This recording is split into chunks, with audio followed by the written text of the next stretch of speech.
News, KGW News at 6. Right now at 6, teachers in Oregon's second largest school district have declared an impasse in contract negotiations. And that means they are now one step closer to a strike in the SalemKaiser school district. Thomas Schultz is live tonight at the Teachers Union headquarters in Salem. So Thomas, walk us through some of the big issues on the table. Yeah, well, China and David, there's still 4 things being negotiated. Now, there's 2 big ones. One, class size, and the second is how teacher work hours are calculated. Now, of course, this impasse has created a standoff that's affecting 40,000 students and families. Oh, it's concerning for sure. Families are paying close attention to bargaining between administrators and teachers in Oregon's second largest district. And this week, bad news when negotiators hit a wall. From the moment of impasse forward, the tone and the stakes change dramatically. A Thursday night impasse temporarily pauses bargaining and escalates tensions. If we don't make some changes, we might as well just go home because it's not working as it is. Tyler Skello-Lakeberg, the president of the teachers union, says for months teachers have asked for smaller class sizes, and parents agree it's an issue. My daughter here at Wright is in the kindergarten, and she has an absolutely amazing teacher. She is unfortunately given a class of 28 kids. In great economic times and in poor economic times, class size is increased. It has never been a priority for this district. Superintendent Andrea Castaneda says the district would love to see smaller class sizes, though right now they're facing a large budget deficit. What's hard right now is that we have negative $32 million. And in the face of having to cut over $30 million from our budget, we cannot possibly add $10 million in staffing.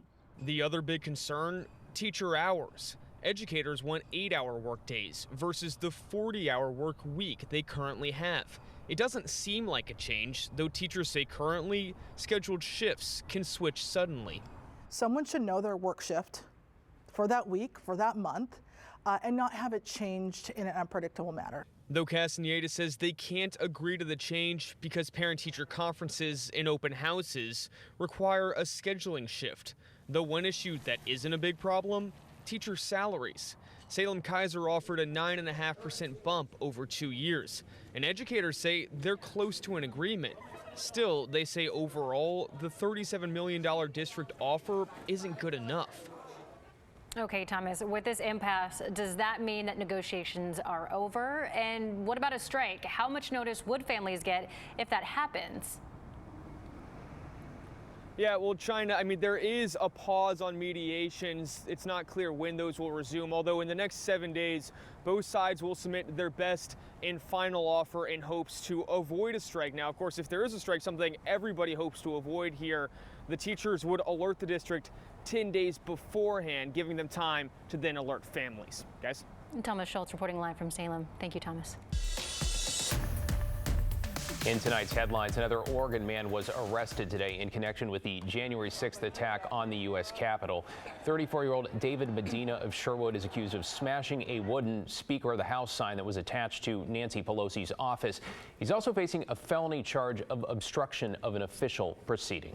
Crime Stoppers is now offering a reward to help find a Portland woman accused of killing her husband. 55-year-old Annalisa Gold is wanted for the murder of Philip Pierce. Pierce was found dead in a home in the Lentz neighborhood in late January. Police believe Gold has likely fled the Portland area. She was last seen driving a burnt orange 2015 Toyota 4Runner with Oregon license plate 501 HSB. You can submit anonymous tips to Crime Stoppers or on their website or their app.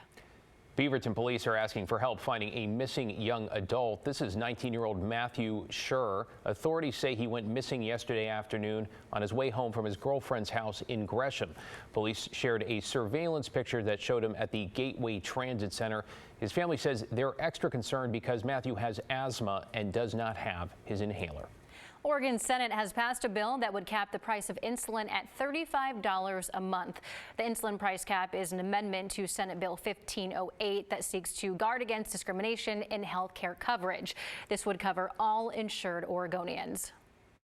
And this particular bill is really important because insulin is such a life-saving medication that's needed for a lifetime of anyone with type 1 diabetes who's prescribed this medication. The bill passed the Senate with only 3 votes opposing it and now moves to the House. And once again, Amtrak has suspended all rail service between Seattle and Portland. This is due to a previous landslide. Trains are expected to resume Sunday morning. Amtrak right now providing alternate transportation for most passengers between the 2 cities. Matt? Well, it sounds like that's the biggest travel issue we're facing right now because the roads are in good shape. It's windy. If you're traveling through the gorge, you'll be hit strongly with the wind, but the roads themselves are not bad. East of 26 of Portland, and the sustained winds out in Troutdale, not that much right now, but Crown Point sustained at 31, and those east winds extend all the way off the Oregon coast. So it's going to be the main feature in our forecast through tomorrow is the strong east wind. So Portland, the east side of town, under a wind advisory until 4 o'clock tomorrow because the gusts will be reaching about 45 miles an hour. Here are some of the peak gusts we had today. Crown Point, 70 miles an hour. Corbett and Troutdale, 52. Even the Fremont Bridge had a gust over 40, and the West Hills near 40 miles an hour. So it's the wind tomorrow, couple showers, but we got a warming trend on the way too. More on that later, guys. Matt, thank you. It has been 2 weeks since officials declared a 90-day fentanyl emergency in Portland's Central City and all of Multnomah County. And as county commissioners got their first updates, some told us it left them with more questions than answers. Blair Best explains. Addiction has its highs and it has its lows. Don't say it's you just want to kill yourself. Travis Peterson is scraping the bottom. Going downhill, it's not good. He's been withdrawing from fentanyl under this bridge for 2 days. My stomach is stabbing and my feet won't stop moving.